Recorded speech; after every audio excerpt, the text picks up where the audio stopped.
SSLC ವಾರ್ಷಿಕ ಪರೀಕ್ಷಾ ತಯಾರಿ ನಡೆಸುತ್ತಿರುವಂತ ಎಲ್ಲ 10ನೇ ತರಗತಿ ವಿದ್ಯಾರ್ಥಿ ಮಿತ್ರರೇ, ಎಲ್ರಿಗೂ ನಮಸ್ಕಾರ.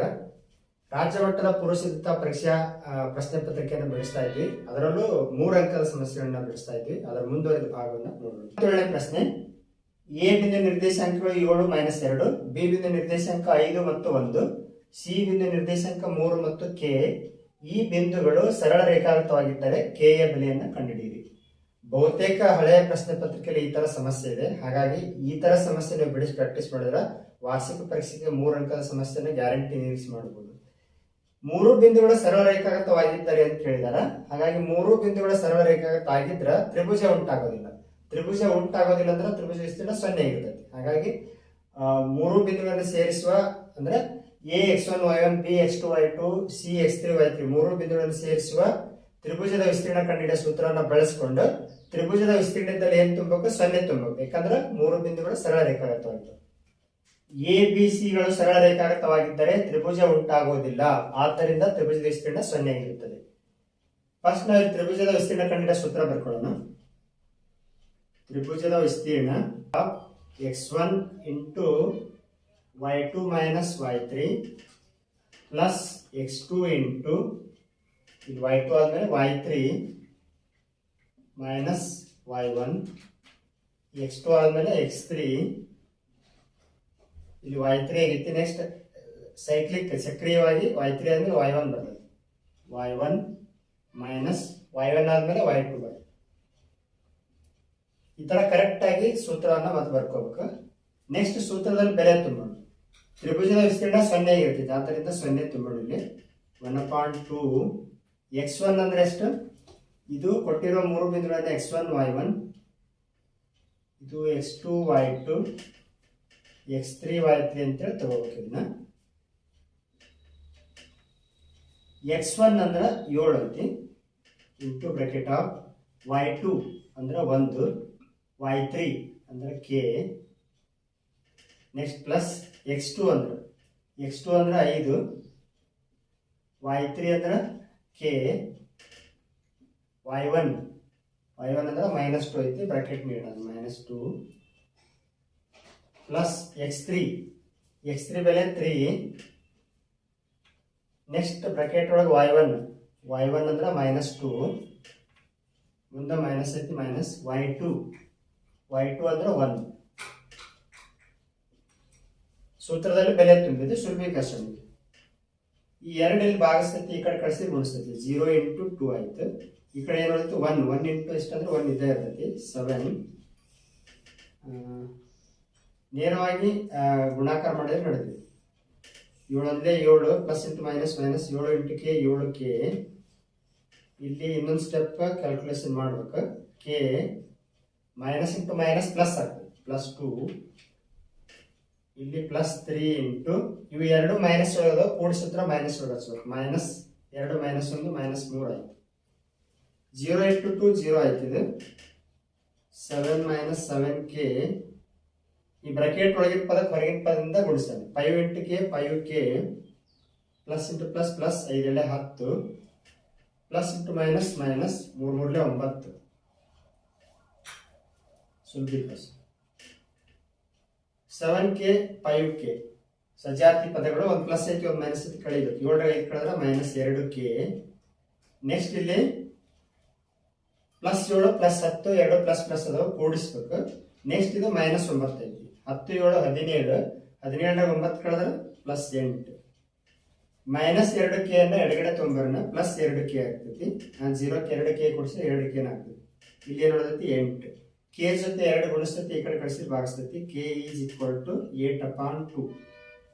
2 ಒಂದೇ 2 9 8. therefore ಕೆ ಬೆಲೆ ಎಷ್ಟಾಯ್ತು ಅಂದ್ರೆ 4. ಬಹಳ ಈಸಿಯಾಗಿ 3 ಅಂಕ ತಗೋಬೇಕು. ಹಾಗಾಗಿ ಸೂತ್ರವನ್ನು ಕರೆಕ್ಟ್ ಆಗಿ ಬರೆಯೋದು ರೂಢಿ ಮಾಡ್ಕೋಬೇಕು. ಸೂತ್ರದಲ್ಲಿ ಕರೆಕ್ಟ್ ಬೆಲೆ ತುಂಬಿ ಸುಲಭೀಕರಿಸ್ಬಿಟ್ರೆ ಈಸಿಯಾಗಿ ನೀವು 3 ಅಂಕ ತಗೋಬಹುದು. 27ನೇ ಪ್ರಶ್ನೆಗೆ ಅಥವಾ ಪ್ರಶ್ನೆ ಐತಿ. 4 ಮತ್ತು -3 ನಿರ್ದೇಶಾಂಕ ಹೊಂದಿರುವ ಒಂದು ಬಿಂದು ಐತಿ. 8 ಮತ್ತು 5 ನಿರ್ದೇಶಾಂಕ ಹೊಂದಿರುವ ಮತ್ತೊಂದು ಬಿಂದು. ಇವು 2 ಬಿಂದು ಸೇರಿಸುವ ರೇಖಾಖಂಡ. ಇದನ್ನ ಆಂತರಿಕವಾಗಿ 3:1 ಅನುಪಾತದಲ್ಲಿ ವಿಭಾಗಿಸುವ ಬಿಂದು ನಿರ್ದೇಶಾಂಕಗಳನ್ನ ಕಂಡುಹಿಡಿಯಿರಿ. ಅಂದ್ರೆ ಇಲ್ಲಿ ಎ ಮತ್ತು ಬಿ 2 ಬಿಂದು ಸೇರಿಸಿ ಒಂದು ರೇಖಾಖಂಡ ಹಿಡಿದೈತಿ. ಈ ರೇಖಾಖಂಡವನ್ನ ಒಂದು ಬಿಂದು ಗುರುತಿಸೋದ್ರಿಂದ ಎರಡು ಭಾಗ ಆಗ್ತವೆ. ಇಲ್ಲೊಂದು ಬಿಂದು ಗುರುತಿಸ್ತೇನೆ ನನಗೆ, ಇದಕ್ಕೆ ಸಿ ಅಂತ ಹೆಸರು ಕೊಡ್ತೇನೆ. ಈ ಬಿಂದು ಗುರುತಿಸೋದ್ರಿಂದ ಇಲ್ಲಿ ಎರಡು ಭಾಗಗಳು, ಈ ಭಾಗಗಳು 3:1 ಆಗುವಂಗ ಈ ಬಿಂದುವನ್ನು ಗುರುತಿಸೈತಿ. ಹಾಗಾದ್ರೆ ಈ ಬಿಂದು ನಿರ್ದೇಶಾಂಕಗಳು ಏನಂತ ಕೇಳಿದಾರ. ಹಾಗಾಗಿ ಈ ಬಿಂದು ಗುರುತಿಸೋದ್ರಿಂದ ಎರಡು ಭಾಗ ಅದು, ಆ ಭಾಗದ ಪ್ರಮಾಣ ಕೂಡ ಇರ್ತೈತಿ 3:1 ಅಂತೇಳಿ. ಹಾಗಾಗಿ ಇದಕ್ಕೆ ಭಾಗ ಪ್ರಮಾಣ ಸೂತ್ರವನ್ನ ಬಳಸಿ ಲೆಕ್ಕ ಮಾಡಬೇಕು. ಭಾಗ ಪ್ರಮಾಣ ಸೂತ್ರ ಬರೆಯೋದು ಬಹಳ ಈಸಿ. ನೀವು ಇಲ್ಲಿ ಏನ್ ಮಾಡ್ಬೇಕಂದ್ರ m1 plus m2 upon m1 plus m2 ಬರ್ಕೊಂಡ್ಬಿಡೋದು. ಅದೇ ತರ y ನಿರ್ದೇಶಾಂಕ ಕೂಡ m1 plus m2 upon m1 plus m2 ಈ ತರ ಬರ್ಕೊಂಡು, ಇದು ಫಸ್ಟ್ ಒನ್ ಇರೋದು x ನಿರ್ದೇಶಾಂಕ, ಹಾಗಾಗಿ ಇಲ್ಲಿ x ಬರೋದು, ಇಲ್ಲಿ x ಬರೋದು. ಸೆಕೆಂಡ್ ಒನ್ ಇರೋದು y ನಿರ್ದೇಶಾಂಕ, ಇಲ್ಲಿ y ಬರೋದು. ಇಲ್ಲಿ m1 ಐತಿ, ಇಲ್ಲಿ x ಇದ್ದು 2 ಬರೋದು. ಇಲ್ಲಿ m2 ಐತಿ, x 1 ಬರೋದು.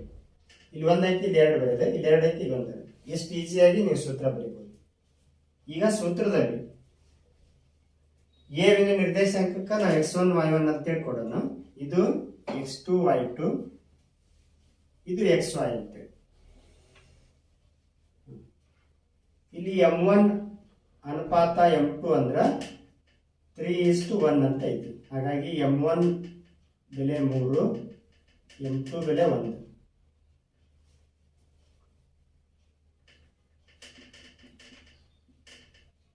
m1 ಇಂದ ಎಷ್ಟು ತುಂಬಬೇಕು?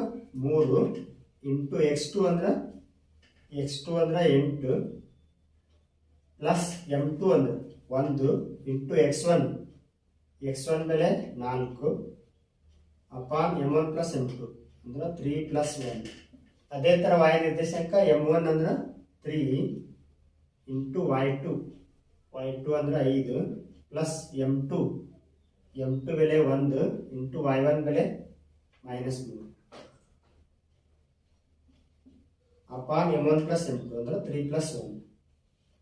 ಈಗ ನಾವು ಪ್ರತ್ಯೇಕವಾಗಿ x ನಿರ್ದೇಶಾಂಕ y ನಿರ್ದೇಶಾಂಕ ಕೂಡ ಕಂಡುಹಿಡಿಯಬಹುದು. ಪ್ರತ್ಯೇಕವಾಗಿ ಬರ್ಕೊಳ್ಳೋದು ನಾವು x ನಿರ್ದೇಶಾಂಕ ಅಂದ್ರೆ x is equal to 3 × 24 plus into plus plus 1 × 4 upon 3 × 4 upon 3 1 ಕೂಡಿಸಿ 4.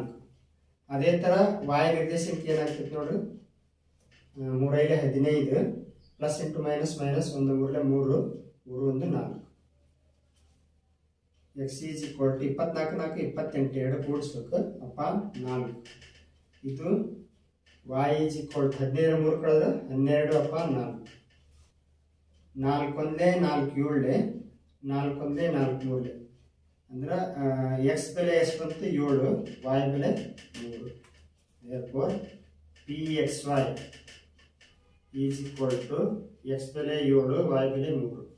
ಅಂದ್ರೆ ಎ ಮತ್ತು ಬಿ ಬಿಂದುಗಳನ್ನು ಸೇರಿಸುವ ರೇಖಾಖಂಡವನ್ನ 3:1 ಅನುಪಾತದಲ್ಲಿ ಭಾಗಿಸುವ ಬಿಂದುವಿನ ನಿರ್ದೇಶಾಂಕ ಏನ್ ಬಂದಂದ್ರ 7 ಮತ್ತು 3. ಬಹಳ ಈಸಿಯಾಗಿ 3 ಅಂಕ ತಗೋಬಹುದು. 28ನೇ ಪ್ರಶ್ನೆ, ಈ ಕೆಳಗಿನ ದತ್ತಾಂಶಗಳಿಗೆ ಸರಾಸರಿಯನ್ನು ನೇರ ವಿಧಾನದಿಂದ ಕಂಡುಹಿಡಿಯಿರಿ. ಬಹುತೇಕ ಈ ತರ ಪ್ರಶ್ನೆ ಇದ್ದೇ ಇರ್ತೈತಿ, 3 ಅಂಕ ಕೇಳ್ತಾರ. ಬಹಳ ಸಿಂಪಲ್ ಇದು. ಮೊದಲಿಗೆ ಸರಾಸರಿ ಕಂಡುಹಿಡಿಯೋ ಸೂತ್ರವನ್ನು ಬರ್ಕೊಳ್ಳೋಣ. x bar is equal to sigma fi xi upon sigma fi. ಈ ಸೂತ್ರ ನೋಡಿದ್ರೆ ಗೊತ್ತಾಗತ್ತೆ ಎಷ್ಟು ಕಾಲಮ್ ಮಾಡ್ಬೇಕಂತೇಳಿ. ಆಲ್ರೆಡಿ ಇಲ್ಲಿ fi ಐತಿ, ಇದು fi ಇದೆ, ಇದು ci. fi ಕಾಲಮ್ ನ ಪೂರ್ತಿ ಕೂಡಿಸ್ಬಿಟ್ರೆ ಸಿಗ್ಮಾ fi ಆಗತ್ತೆ. ಹಾಗಾಗಿ ಸಿಗ್ಮಾ fi ಐತಿ. ಸಿಗ್ಮಾ fi xi ಬೇಕಾದ್ರೆ ಫಸ್ಟ್ fi xi ಇರ್ಬೇಕು. ಅಂದ್ರೆ ಇಲ್ಲಿ ಎಕ್ಸ್ಟ್ರಾ ಒಂದು ಕಾಲಮ್ ಏನ್ ಮಾಡ್ಬೇಕಂದ್ರೆ ವರ್ಗಾಂತರದ ಮಧ್ಯಬಿಂದು ಕಂಡುಹಿಡ್ಕೋಬೇಕು.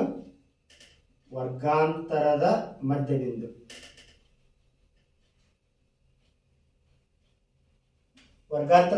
ಸಂಕೇತ ಏನಂದ್ರೆ xi. ನೆಕ್ಸ್ಟ್ ಇಲ್ಲಿ fi ಐತಿ, ಇಲ್ಲಿ xi ಐತಿ, ಎರಡು ಗುಣಿಸ್ಬಿಟ್ರೆ fi xi ಆಗತ್ತೆ. ಈ ಎರಡು ಕಾಲಮ್ ಅನ್ನ ನಾವು ಕಂಡುಹಿಡ್ಕೋಬಹುದು. ಬಹಳ ಈಸಿ ಇದೆ. ಓರಲ್ಲಿ ನಾವು ಮೌಖಿಕವಾಗಿ ಗುಣಾಕಾರ ಮಾಡಬಹುದು. ವರ್ಗಾಂತರ ಮಧ್ಯಬಿಂದು ಕಂಡುಹಿಡಿಯೋದು ಹೆಂಗ?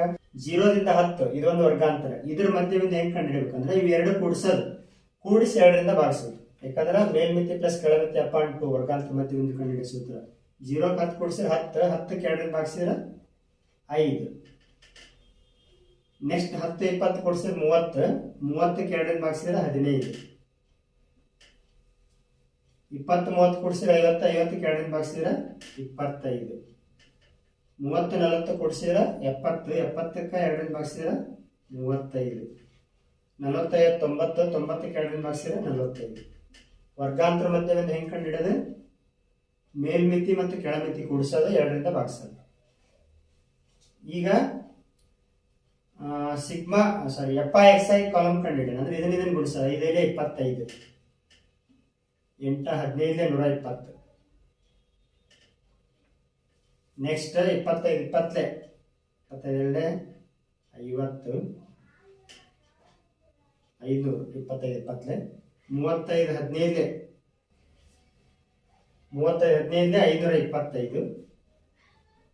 ನೆಕ್ಸ್ಟ್ 45 7 315. ಈಗ ಸಿಗ್ಮಾ ಎಫ್ ಐ ಕಂಡುಹಿಡಿಯೋದು. ಅಂದ್ರೆ ಎಫ್ ಐ ಕಾಲಮ್ ಅನ್ನು ಪೂರ್ತಿ ಕೂಡಿಸ್ಬೇಕು. 5 8 13 13 20 33 38 48 7 55. ನೆಕ್ಸ್ಟ್ ಈಗ sigma F I X I ಅನ್ನು ಕಂಡುಹಿಡಿಯೋದು. Sigma F I X I column, ಈ ಕಾಲಮ್ ಪೂರ್ತಿ ಕೂಡಿಸ್ಬಿಟ್ರೆ sigma F I X I. ಬಿಡಿ ಸ್ಥಾನ ನೋಡ್ರಿ, 5 5 10 5 15 ಎಲ್ಲ 1 4 2 6 2 8 5 1 6 5 11 3 14 1485. ಸೂತ್ರದಲ್ಲಿ ಬೆಲೆ ತಗೊಳ್ಳಿ. Sigma F I X I ಅಂದ್ರೆ 1485 ಅಪಾನ್ ಸಿಗ್ಮಾ ಎಫ್ ಐ ಅಂದ್ರೆ 55.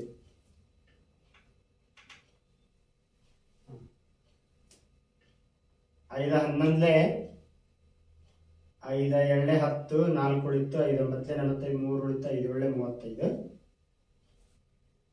11 11 2 22 7 ಉಳಿತು 11 77. X bar is equal to 27.